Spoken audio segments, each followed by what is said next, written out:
Welcome back to Dubious Decisions Garage. So, I've already recorded some video, but it's going to be in the past because now I'm going to finish stuff, but I want you to see what I've done. So, transition to past video. Sorry about the cheesiness. I was filming so many different projects, including some bladesmithing, and I just kind of lost track of what had intro videos or intro clips, and this is what you're left with. Hope you enjoy. Alright, so you can see my quick performance front or rear discs. Ford 9-inch. Did Global West suspension. Magahi springs. Global West torsion bar. And then you got the 4-link with the quick performance upper. So what we're going to do is we're going to weld a tab right up into there, and I'm gonna have to get some light so you guys can see better. But the tab is basically going to connect the strap. It's going to wrap around the axle. I'm not welding directly to the axle like you would normally do with most limiting straps.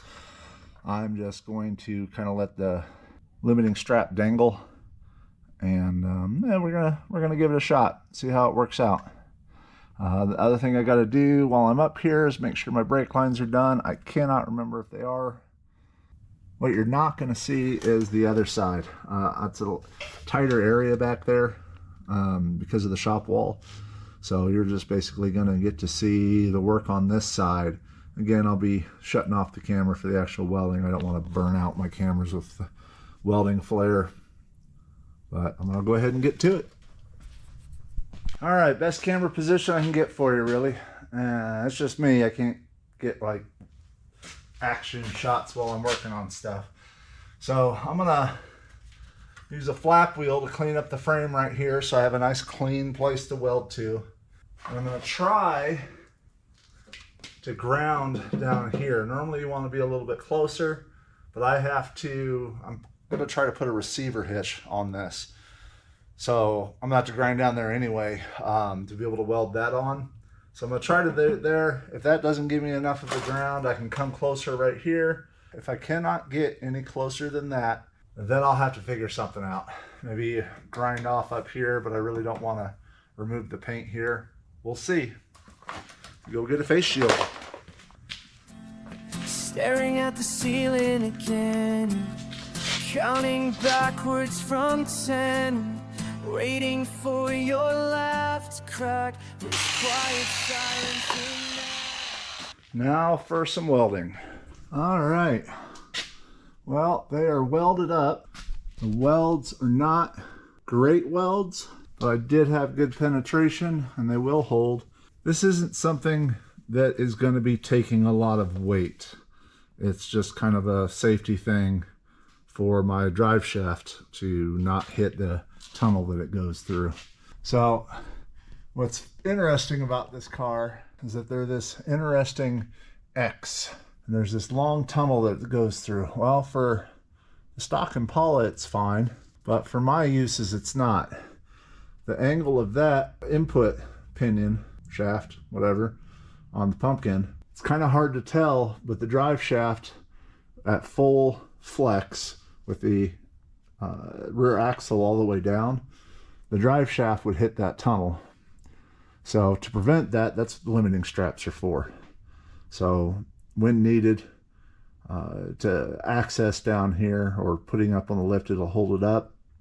And then I actually have a jack to put pressure on it. I can disconnect the straps and lower the axle down for maintenance purposes. But for a general usage, yeah, I just need that rear axle to not drop. When I installed the engine, I had to remake the motor mounts, which brought the transmission, as you can see, about 3 inches forward, which is fine because the engine was basically hitting on the firewall when I bought the car. So I ended up having to move that forward. But because of that, moving that forward, I have to rebuild the drive shaft or have somebody build a new drive shaft for me, which is fine. But yeah, this is the underside of the car. That quick performance rear end. This thing should work pretty well. It's interesting. You can see those, it's like claw marks back there. That is actually from the upper control arm, the single that was factory on the car, factory for the Impala setup anyway, because they had originally just cut the springs 5 inches. Anytime the car went over a bump, it was digging that upper control arm into the body. So you got these nice gouges in there. Probably not. I'm not going to fix them, but maybe someday. But with this setup, it should work pretty well. There's kind of some options I wish I had gone with. Sorry, that's a UMI Performance adjustable. Yeah, I can't remember what it's called. Yeah, I'm going to stop talking now. So anyway, what's next is painting those brackets, painting the area around it, cleaning it up, and then I can install those limiting straps.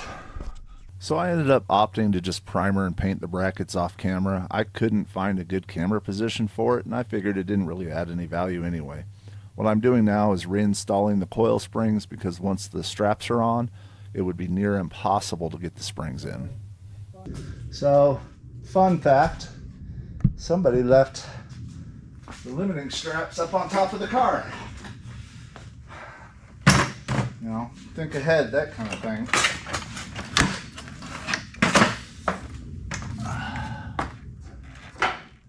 Kept them safe. So, because it was a week ago, I don't remember if I talked about this. The plan, normally limiting straps, they're suspended like that. I didn't want to weld tabs to my rear axle because I paid extra for the powder coating. And so I figured we'll give it a shot. The plan, we're actually going to be wrapping around the axle and bolting the limiting strap back to itself, kind of like that. I've done this with straps before. You do lose some integrity, but if you melt through a proper hole, not too big, not too small, it actually does seal the threads enough that it's not going to fall apart, at least not easily. But let's go ahead and give that a shot. First, I got to get this thing up.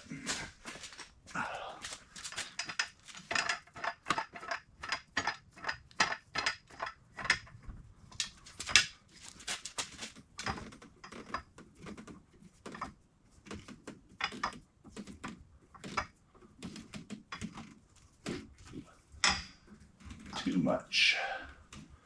I may actually have to do this on the ground. The jack pads, a little bit sketchy, but the jack pads right there started to loosen up. So I don't want to rotate that up anymore because I don't want my car falling off of the lift. So what I'm going to have to do is put it on the ground and put weight on it. Yeah, I'm gonna have to do that. It's gonna be fun. Not really.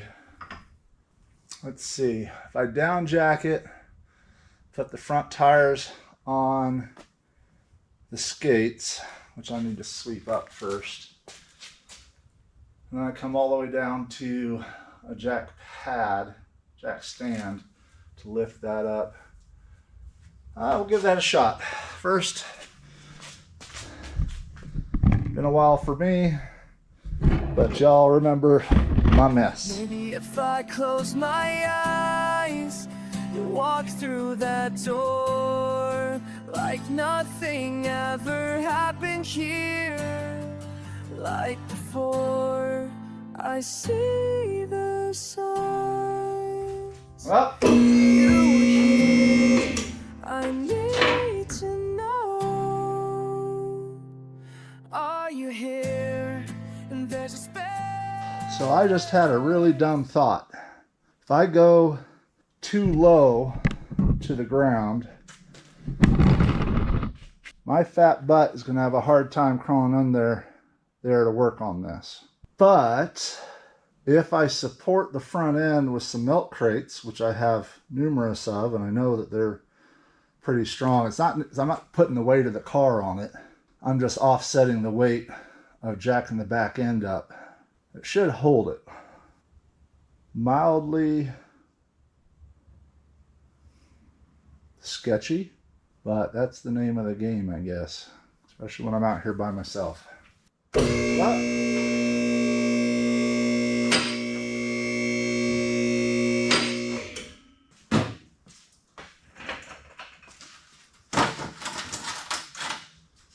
Not quite touching. Go get some wood.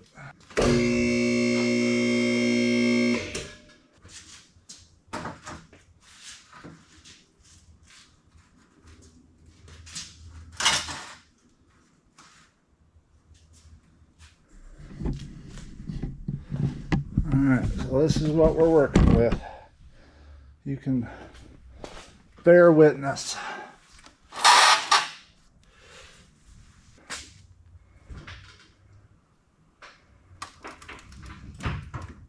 So that should prevent the whole thing from shifting up.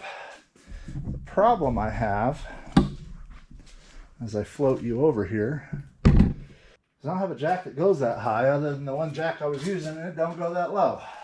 Now I got to figure out that conundrum. All right, so I had a plan for being able to lift this axle up so I can get the limiting straps on, but not, I don't know, tilt it off the front of the freaking lift. So I had a plan to use milk crates. However, only 3 milk crates on each side. I'm still sitting down at not much higher than this. Still wouldn't work anyway, because the only big jack I got is that guy right there. Or I go even lower and I have even less room to work with. So I had another idea. More milk crates. Remember, this is not holding the weight of the car. It's just keeping it from shifting forward. So let's give this a shot. There's a voice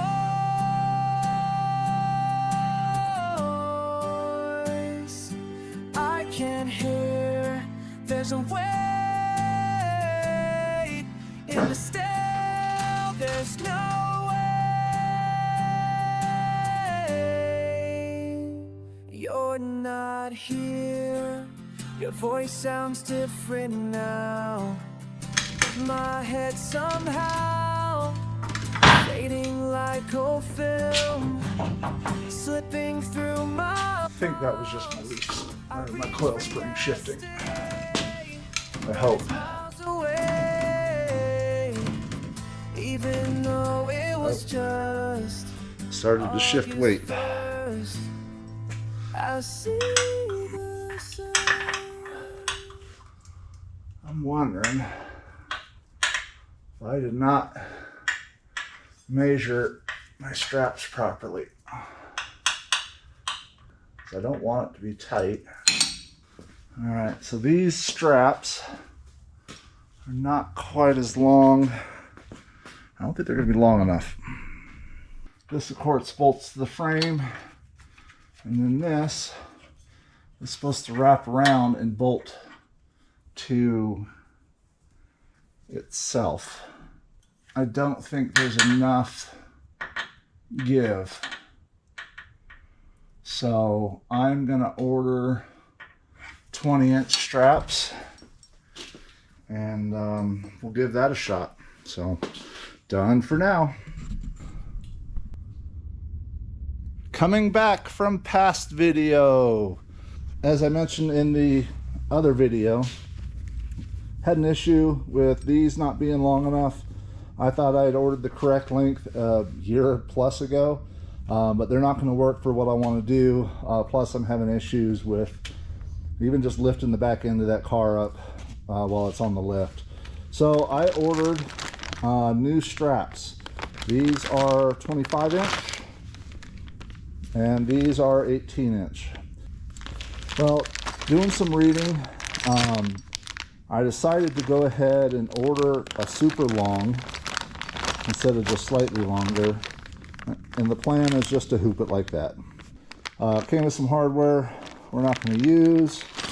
I'm going to use some 1/2-inch grade 8 hardware, but here as a refresher, not sure how good the light was before, there's this tab all welded up.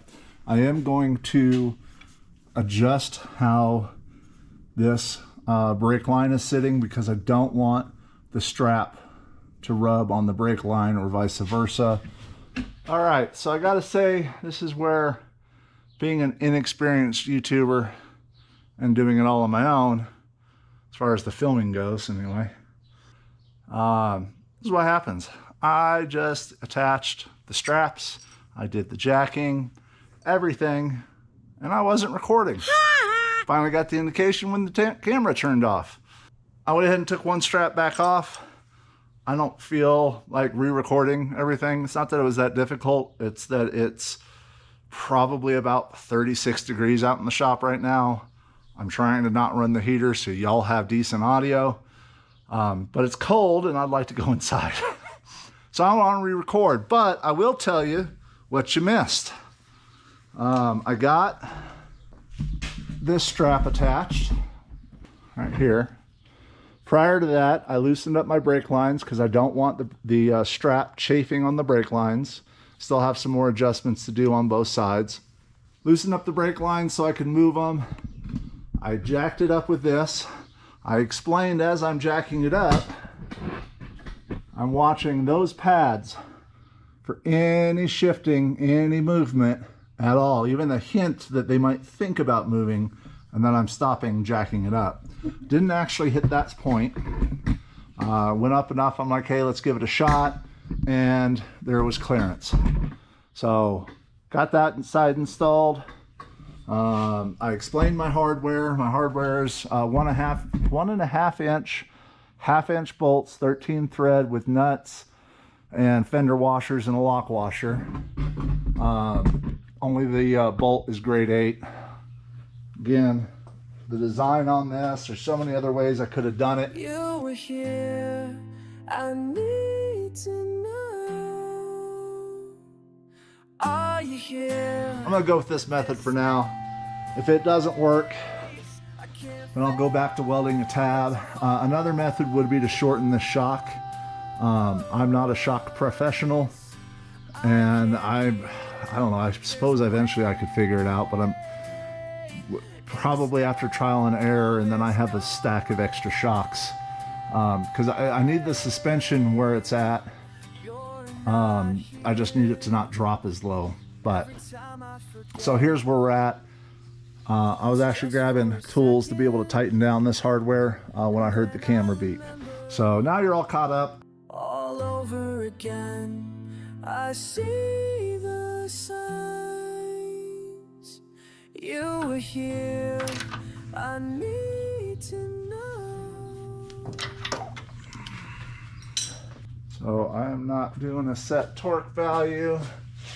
I'm doing oomph torque. When I get to the point where I'm about to say oomph, it's torqued. I ain't gonna break these bolts, not with this size of socket wrench.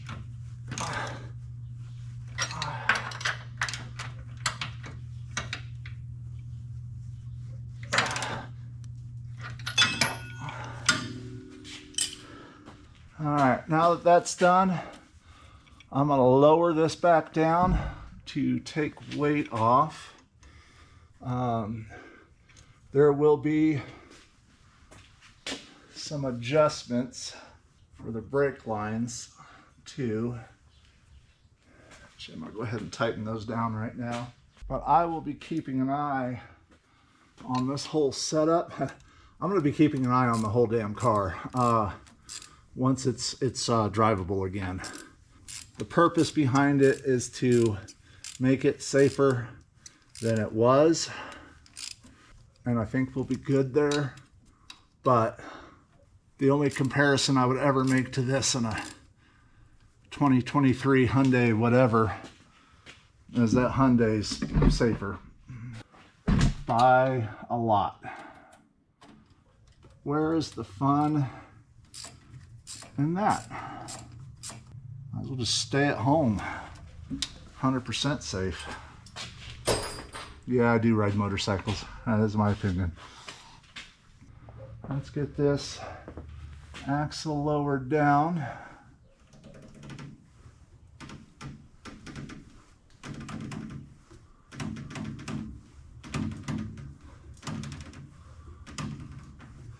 hope my welds hold.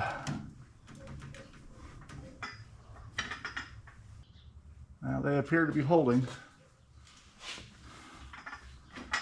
I'll leave this here for now, because that is done for now. The next step on this is to get the fenders on. I have to have the tires off to get the fenders on, because you can't reach the inner part of the wheel well with the tires on and those fenders. I mean, it's a tight fit. Unfortunately, I do need a magician's assistant for that, and she's at school right now, so that'll have to wait till this weekend. But as I've done it before, it's just going to be a transition change for you. But I'll tell you what's going to be in the rest of this video, I hope, depending on how a certain someone edits it. Gonna get the fenders on, gonna get the tires on. You'll also see the front grille being put on. It's already on, sneak peek, for the rest of this video, but I'll be including that footage there, or requesting that it gets included there anyway.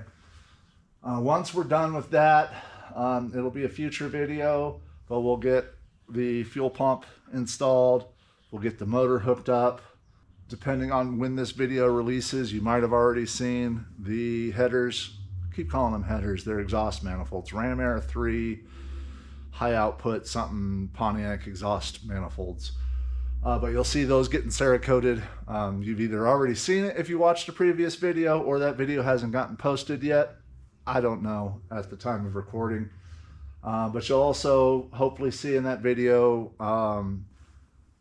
with the with the fuel pump and the power, me getting those headers installed.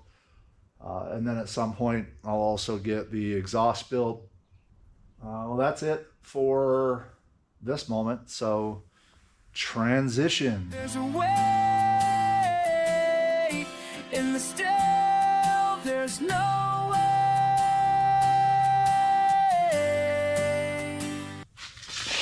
It helps to plug it in. Just, you know, another tool tip. Plug in your power tools. You're not here.